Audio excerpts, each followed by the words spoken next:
خدا کے زندہ اور پاک کلام میں سے یشوع کی کتاب اس کا 11واں باب۔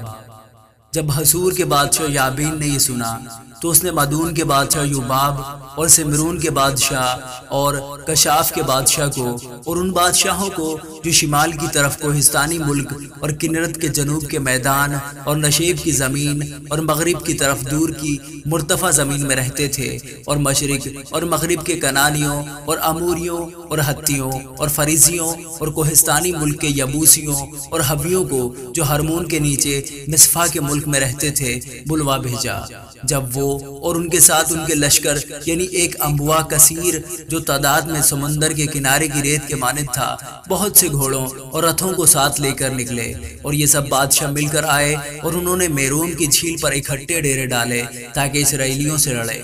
تب خداوند نے یشوع سے کہا کہ ان سے نہ ڈر، کیونکہ کل اس وقت میں ان سب کو اسرائیلیوں کے سامنے مار کر ڈال دوں گا۔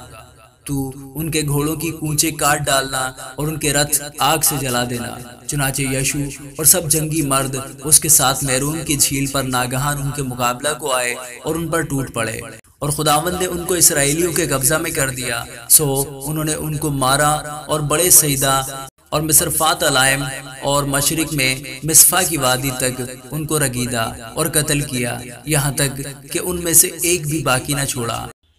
اور یشوع نے خداوند کے حکم کے مطابق ان سے کیا کہ ان کے گھوڑوں کی کونچیں کاٹ ڈالی اور ان کے رتھ آگ سے جلا دیے۔ پھر یشوع اسی وقت لوٹا اور اس نے حصور کو سر کر کے اس کے بادشاہ کو تلوار سے مارا، کیونکہ اگلے وقت میں حصور ان سب سلطنتوں کا سردار تھا، اور انہوں نے ان سب لوگوں کو جو وہاں تھے تہ تیغ کر کے ان کو بالکل ہلاک کر دیا، وہاں کوئی متنفس باقی نہ رہا۔ پھر اس نے حصور کو آگ سے جلا دیا، اور یشوع نے ان بادشاہوں کے سب شہروں کو اور ان شہروں کے سب بادشاہوں کو لے کر اور ان کو تہ تیغ کر کے بالکل ہلاک کر دیا، جیسا خداوند کے بندہ موسیٰ نے حکم کیا تھا۔ لیکن جو شہر اپنے ٹیلوں پر بنے ہوئے تھے ان میں سے کسی کو اسرائیلیوں نے نہیں جلایا سوا حصور کے جسے یشوع نے پھونک دیا تھا۔ اور ان شہروں کے تمام مال غنیمت اور جپایوں کو بنی اسرائیل نے اپنے واسطے لوٹ میں لے لیا، لیکن ہر ایک آدمی کو تلوار کی دھار سے قتل کیا، یہاں تک کہ ان کو نابود کر دیا، اور ایک متنفس کو بھی باقی نہ چھوڑا۔ جیسا خداوند نے اپنے بندہ موسیٰ کو حکم دیا تھا ویسا ہی موسیٰ نے یشوع کو حکم دیا، اور یشوع نے ویسا ہی کیا، اور جو حکم خداوند نے موسیٰ کو دیا تھا ان میں سے کسی کو اس نے بغیر پورا کیے نہ چھوڑا۔ سو یشوع نے اس سارے ملک کو یعنی کوہستانی ملک اور سارے جنوبی قطع اور جشن کے سارے ملک اور نشیب کی زمین اور میدان اور اسرائیلیوں کے کوہستانی ملک اور اسی کے نشیب کی زمین، کوہ خلق سے لے کر جو سعیر کی طرف جاتا ہے بالجد تک جو وادی لبنان میں کوہ ہرمون کے نیچے ہے، سب کو لے لیا، اور ان کے سب بادشاہوں پر فتح حاصل کر کے اس نے ان کو مارا اور قتل کیا۔ اور یشوع مدت تک ان سب بادشاہوں سے لڑتا رہا